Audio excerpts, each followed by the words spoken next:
Today we have a refrigerator where the freezer is really cold, it's doing great, but the fresh food section above it is getting warmer and warmer. And this is a pretty common symptom for a refrigerator that's having trouble. It's pretty easy to fix.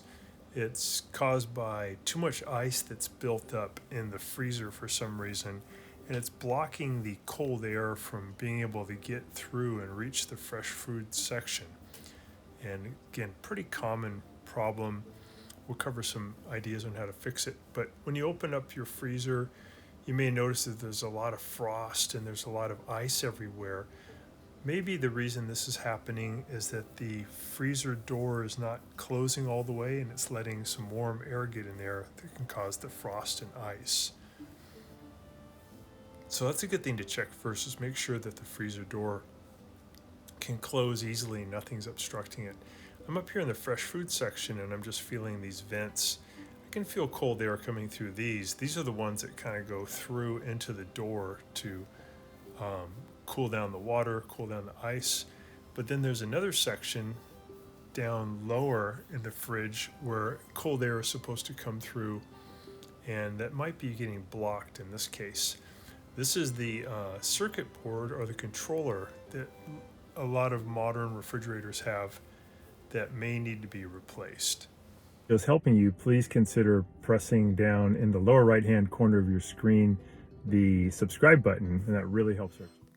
We're now on the back of the refrigerator. We pulled it out away from the wall, got it unplugged, and we're taking out these 1/4-inch screws around the perimeter of this lower panel.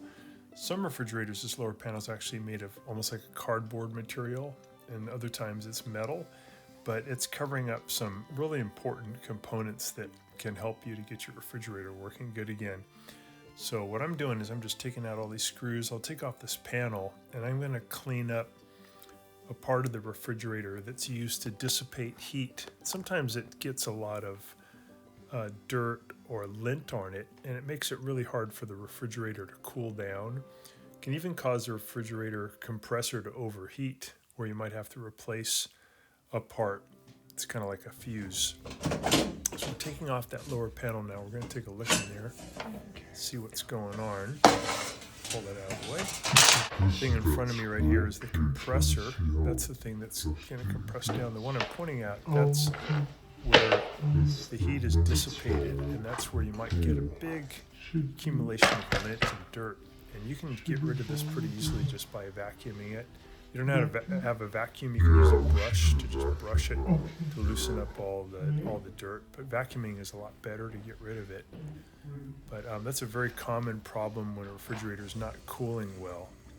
I'm also going to remove the 1/4-inch screws here above on this one panel, take it off, and that's going to open up and allow me to check the main controller or the brains of the refrigerator. In modern refrigerators, that's used to control things like the cooling, the defrost cycle, the lights, the water dispenser. Pretty much everything is going through this little brain. It's a circuit board, and these circuit boards can get damaged easily, and sometimes the connectors where the wires come in are just loose. So it's good to make sure they're all nice and tight. It's really important to have one of these surge protectors that's used to plug in your refrigerator, because a big surge of electricity can very easily fry one of these boards. They cost about $200, so really important to have a surge protector. I'm just loosening each connector slightly, pulling it a little bit away from the board and then pushing it back in.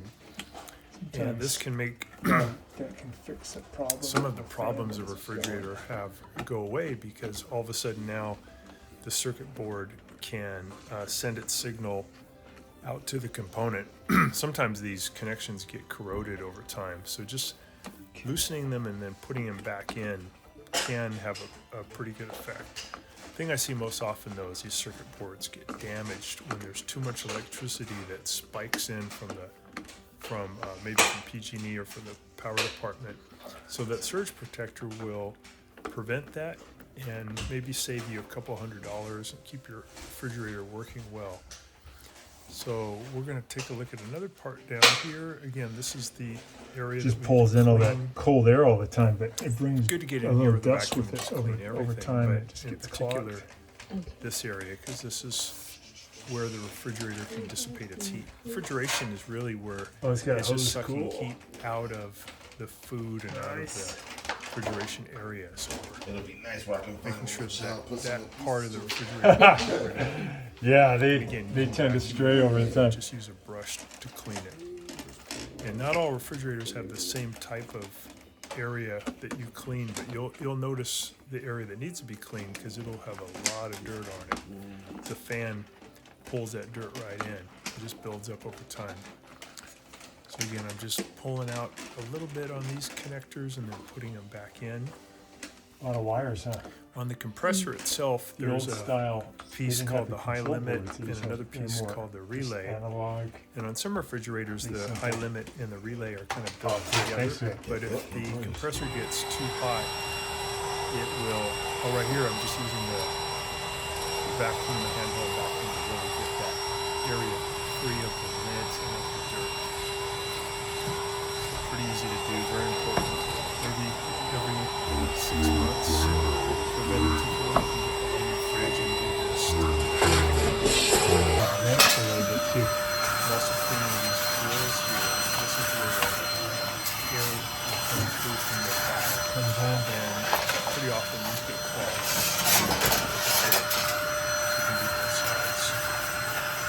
The handheld type vacuums that have the brush attachment are really good for this. And this definitely That's really good.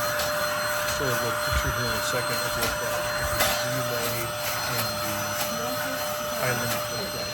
Here's the location of where they are on the compressor. And they're actually really easy to remove. You have to take off a few wires and then you can just grab the whole mechanism and pull it to your left and it'll just wiggle right off of 3 posts and then you can put a new one on. Here's what they look like. And there's a capacitor that plugs in, kind of a black rectangle that plugs in to this piece. And those capacitors sometimes also stop working, but usually it's just the high limit inside this thing, which is like a fuse that stops. Yeah. But this one right here. Oh, right there? Yeah.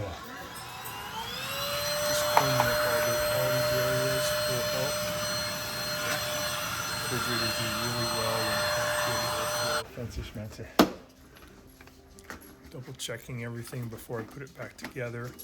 In this particular refrigerator, the problem was that the cold air just couldn't get into the fresh food section because of some ice that had accumulated. Because instead of having the refrigerator at 38 degrees, they had it down at around 32 degrees, which is where water freezes. And that had built up a big ice block that prevented the air from flowing. So on this refrigerator, to fix it, all we had to do is an old-fashioned defrost, which we'll cover here in a minute. I'm just putting these 1/4-inch screws in to hold that panel back on. That's the one that covers the controller. Controllers are really easy to replace, but usually a refrigerator that isn't working is not due to a bad controller, but it's due to some of these things we've outlined earlier. So we're just putting those 1/4-inch screws back in. I think the most common problem that I see is one that's iced up like this refrigerator, or one where the high limit that plugs into the compressor that we saw earlier has blown and you just have to replace it. They're usually only about 20 bucks from Amazon for the combination of relay and high limit, and it's pretty easy to do. It's just a matter of pulling off the old one and putting in the new one and putting a couple of wires on. So for this refrigerator, once we got it back together, we opened up the freezer door in the fresh food section. We put the food in a cooler, and we left these open for about 8 hours so that all the ice could melt. We set the refrigeration from 32 degrees back to 38 degrees. And then after we plugged it back in, again, about 8 hours to allow all the ice to melt, it did great. The refrigerator, freezer section got cold, and it was able to push the cold air up into the fresh food section, and it's back working great. So you do have to give it about 8 hours for all that ice to melt. And it's back. Thanks so much for watching our video, and please subscribe to our channel when you get a chance, and also click the little bell notification button so we can send you weekly videos on all the different ways of fixing appliances around your home and saving you lots of money. So thanks again for watching, and please also press the like button for our video if this was helpful to you. Feel free to contact me at the email listed below, which is scottthefixitguy@yahoo.com, with any of your questions.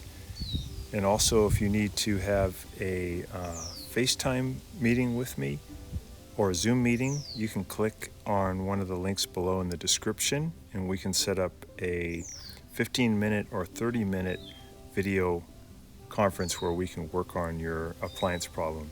So thanks again for all your support and for watching the video.